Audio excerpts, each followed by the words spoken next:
भारत माता की, भारत माता की, भारत माता की। માં અંબાના ચરણોમાં આવીને ગુજરાતની આ પહેલી ચૂંટણી સભા સંબોધન કરવાનો મને સૌભાગ્ય મળ્યું છે. હવે મૂકો ભાઈ, બહુ થઈ ગયું.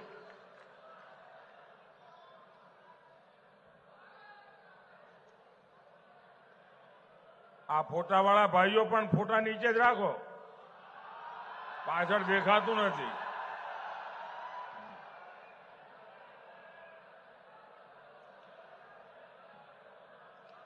દીકરીને કહો ભાઈ ફોટો નીચે લઈને બેસે શાંતિથી.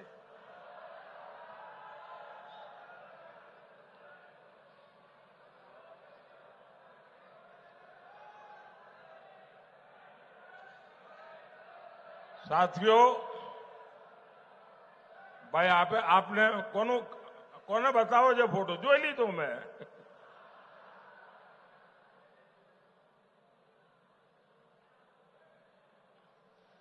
સાથીઓ, ગુજરાતની ધરતીએ મને જે સંસ્કાર આપ્યા, જે શિક્ષણ આપ્યું અને ખૂબ લાંબા સમય સુધી મને મુખ્યમંત્રી રાખીને આપે જે મને અનુભવ કરવાની તક આપી, એ બધું આજે મને દિલ્હીમાં લેખે લાગે છે.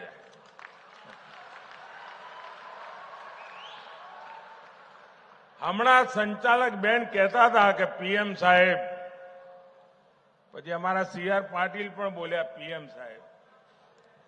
આ પીએમ બીએમ તો બધા દિલ્હીમાં હોય, તો આપણા નરેન્દ્રભાઈ આવ્યા છીએ.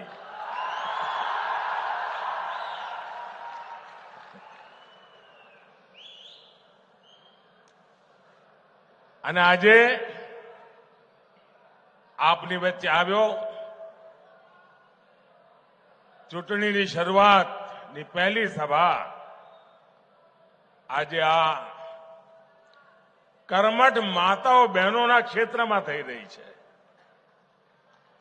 અને શરૂઆત એક બેન ઉમેદવાર માટે આશીર્વાદ માંગવાથી થઈ રહી છે. મારા માટે ગર્વની વાત છે. ઘણું બધું મારે કહેવાનું છે, પણ શરૂઆતમાં જરા હિન્દીમાં બોલીશ અને પછી આપણે ગુજરાતીમાં વાતો કરીશું.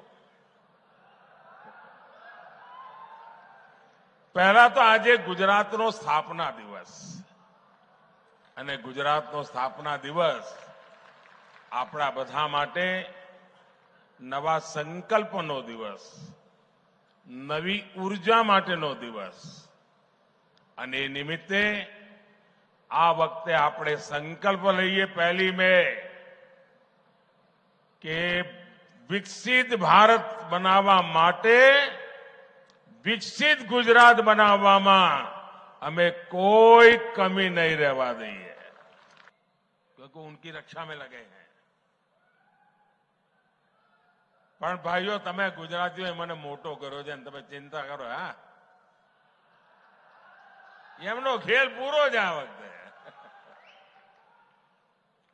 સાથીઓ, આ ચૂંટણીમાં મારે એવા સાથીઓ જોડે વાત કરવી છે, ખાસ કરીને જેમની ઉંમર 35, 40, 45 હશે, જે લોકો પહેલી વાર 18 વર્ષના થયા હશે, મત મળ્યા હશે, એમને પહેલાની દેશની શું દશા હતી એની ખબર જ નહીં હોય.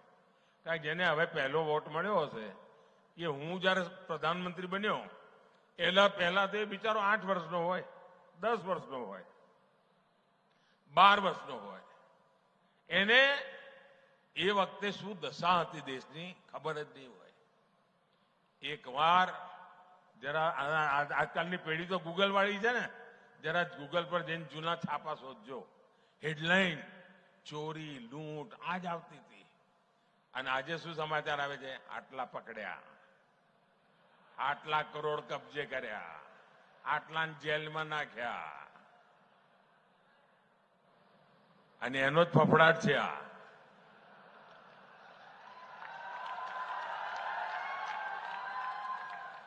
તમે મને કહો ભાઈ, આ દેશના લોકોની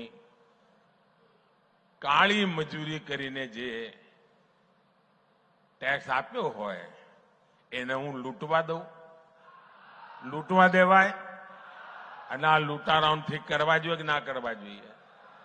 હવે હું એક કામ કરું છું, મારા વાળ ખેંચે છે.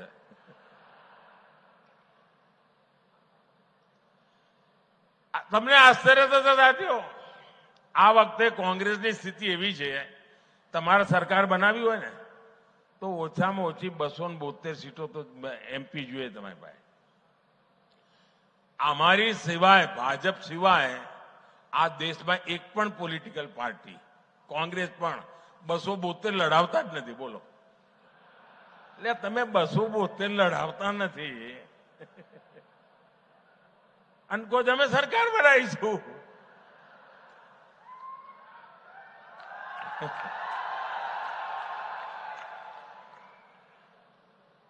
આજે તો એમની સ્થિતિ એવી છે કે આ એમનું જે શાહી પરિવાર છે ને, દિલ્હીમાં રહે છે,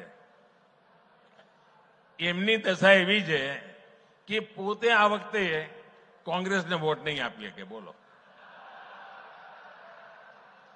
આ મોદી સાહેબની કમાલ જ છે ને. શાહી પરિવાર કોંગ્રેસને વોટ જ નહીં આપીએ કે. આ વખતે ત્યાં કોંગ્રેસનો ઉમેદવાર જ નથી. અહીંયા આપણા ત્યાં ગુજરાતના મોટા નેતા હતા અહેમદભાઈ. અહેમદભાઈ તો હવે રહ્યા નહીં. અહેમદભાઈનું પરિવાર ભરૂચમાં રહે છે. એમની દશા એવી, કોંગ્રેસને મત નહીં આપે.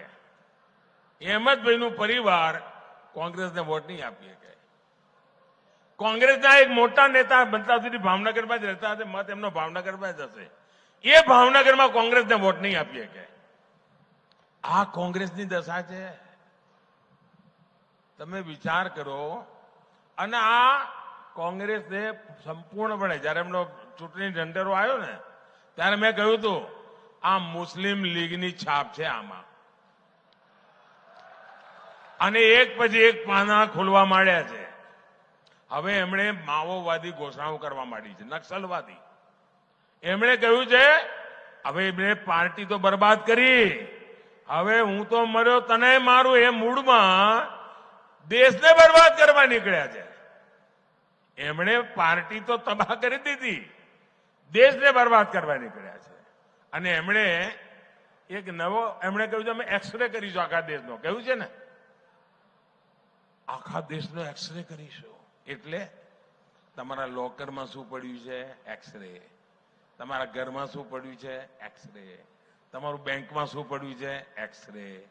તમારા ત્યાં કઈ દાગીનો બાજરાના કે જવારના ડબ્બામાં રાખી મૂક્યો હોય? એક્સરે. પછી લૂંટી લેવાનું. હા, એમણે મેનિફેસ્ટોમાં કહ્યું છે જે બધું છે પછી જેની પાસે નથી એને વહેંચી દેવાનું. તમે આ ગરીબી વહેંચવા નીકળ્યા છો ભાઈ? આ દેશને તમે તબાહ કરવા નીકળ્યા છો? શું માંડ્યું છે તમે? તમે વિચાર કરો. એમણે બીજી એક વાત કરી. એમના એક ખેરખા બેઠા છે વિદેશમાં, એમણે ત્યાંથી સંદેશો આપ્યો અને જાહેરમાં કહ્યું આપણે ત્યાં દરેક મા બાપ એની ઈચ્છા હોય ને કે ભાઈ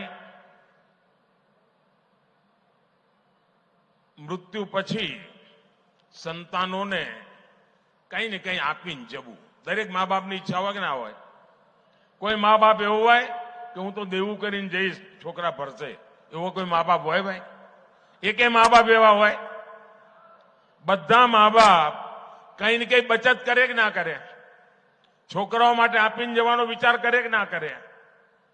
હવે કોંગ્રેસ વાળાએ એના ઉપર દોરો નાખ્યો છે અને એમણે જાહેર કર્યું છે કે હવે તમે જે બચાવ્યું હોય એ તમે તમારા સંતાનોને નહીં આપી શકો. એમાંથી અડધા કરતા વધારે કોંગ્રેસની સરકાર બનશે તો તમારી પાસેથી ટેક્સ રૂપે લઈ લેશે. 55% ટેક્સ નાખશે. એટલે માનો કે તમારી પાસે 10 એકરનું ખેતર છે અને તમે છોકરાને સંતાનોને 10 એકર આપીને જવા માંગો છો, તો તમારા 5 એકર સરકારમાં ગયા ને 5 એકર રહ્યા. આ કાયદો લાવવાના છે. તમારી પાસે 2 ભેંસ હોય તો 1 ભેંસ કોંગ્રેસ વાળા કહે છે સરકારમાં આપી દો, 1 તમારા છોકરાને આપવાની. કેમ? તો અમારે 1 ભેંસ અમારી વોટ બેંકમાં આપવાની છે. આ કાયદેસર લાવવા મેનિફેસ્ટોમાં લખ્યું છે. બોલો, આ હિંમત એમની. હવે આ દેશના નાગરિકને આપણે સમજાવવું જોઈએ કે ના સમજાવવું જોઈએ? ભાઈ, અમે તો તમારી તાકાત વધારવાનું કામ કરી રહ્યા છે. એ તમે ભેગી કરેલી તાકાતને લૂંટવાનું કામ કરવાનું વિચારી રહ્યા છે ભાઈઓ. અને એટલા માટે મારી આપ સૌને વિનંતી છે કે આ કોંગ્રેસથી ચેતતા રહેજો. આ લોકોએ જે એમના બધા પાપો શરૂ કર્યા છે, જે ફર્સ્ટ ટાઈમ વોટર છે, એમને ખબર નહીં હોય. ગુજરાતમાં એક જમાનો હતો 30-35 ના, એમને ખબર નહીં હોય. સાંજે વાળું કરતી વખતે વીજળી નહોતી આવતી ભાઈ. આપણા બનાસકાંઠામાં પાણી ન મળે. પાણી મહેમાન ગતિએ જઈએ ને તો રાત રોકાવતા ને ચિંતા થાય કે સવારે નાહવા માટે ડોલ પાણી લાવીશું ક્યાંથી. એવા દિવસો હતા. આજે આપણે ત્યાં અનારની ખેતી થવા માંડી અને આલુની ખેતી, બટાકાની ખેતીમાં તો ક્યાંય પહોંચી ગયા. આ કોંગ્રેસ વાળાએ કોકને કહ્યું લાગે છે અમને કે અહીંયા આલુની ખેતી થાય છે, સોનું બનાવવા આવી જશે.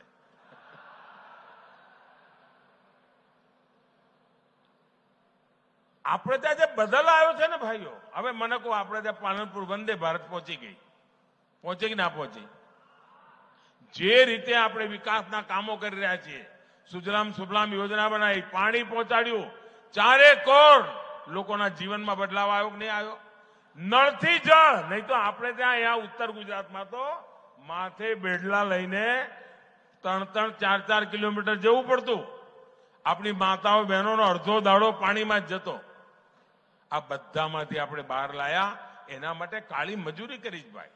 એટલે જે જૂની પેઢીના લોકો છે એની બધી ખબર છે, પણ આ જે 40 થી નીચેના જે છે ને, એ બધાના જૂની ખબરો નથી ભાઈ. એટલે યાદ કરાવવું પડે કે આપણે એવા દિવસો નથી લાવવાના. વાર તહેવારે આપણે ત્યાં ઉલ્લડ થતા હતા ભાઈ. આપણે ત્યાં છોકરું જન્મે ને તો કાકાનું નામ ના આવડે, મામાનું નામ ના આવડે, પણ કરફ્યુ બોલતા આવડે. કરફ્યુ જ જોયો હોય એને. 1 વર્ષનું થાય ત્યાં સુધી તેને 3 કરફ્યુ જોયા હોય. એવા દિવસો હતા. આજે કરફ્યુનું નામો નિશાન નથી અને સુખ ચેનથી બધા સાથે મળીને જીવે છે. એ આપણું ગુજરાત છે. ભાઈઓ બહેનો, શિક્ષણમાં મને યાદ છે, હું જયારે કન્યા કેળવણી માટે કામ 2002માં જયારે નવો મુખ્યમંત્રી બન્યો હતો, કન્યા કેળવણી ચિત્ર બનાસકાંઠાનું નામ સૌથી નીચે આવે. આજે એમાંથી મોટી ક્રાંતિ થઈ અને આધુનિક શિક્ષણની દિશામાં મારું બનાસકાંઠા આગળ વધવા માંડ્યું ભાઈઓ. બાળકો નિશાન નહોતા જતા, આજે જવા માંડ્યા. એટલા મને ઉચ્ચ શિક્ષણ તરફ જવા માંડ્યા. કહેવાનો મારો તાત્પર્ય એ છે ભાઈ કે ગુજરાતે વિકાસ જે કર્યો છે એની પાછળ એક વિઝન રહ્યું છે, એક લાંબા ગાળાની મહેનત રહી છે અને એના પરિણામે આજે આપણું ગુજરાત આગળ વધ્યું છે. મારી સૌ મતદાતાઓને વિનંતી છે, સૌ મારા વાલા નાગરિક ભાઈઓ બહેનોને વિનંતી છે, આપણે તો બનાસકાંઠાના લોકો ધૂળની ડમરીઓમાં મોટા થયા જ બે. આપણે તો ગરમીને ઓગાળી દીધી એવા લોકો છીએ. ગમે તેટલી ગરમી હોય, મતદાન વધવું જોઈએ. વધુમાં વધુ મતદાન થાય અને જૂના બધા રેકોર્ડ તૂટવા જોઈએ. તોડશો તો ભારતીય જનતા પાર્ટીને ભવ્ય વિજય અપાવજો. ગુજરાતની બધી સીટો જીતાડજો. આપણી 2 સીટો અહીંયા જે ભેગા થયા છે બધા જીતાડજો. પાક્કું?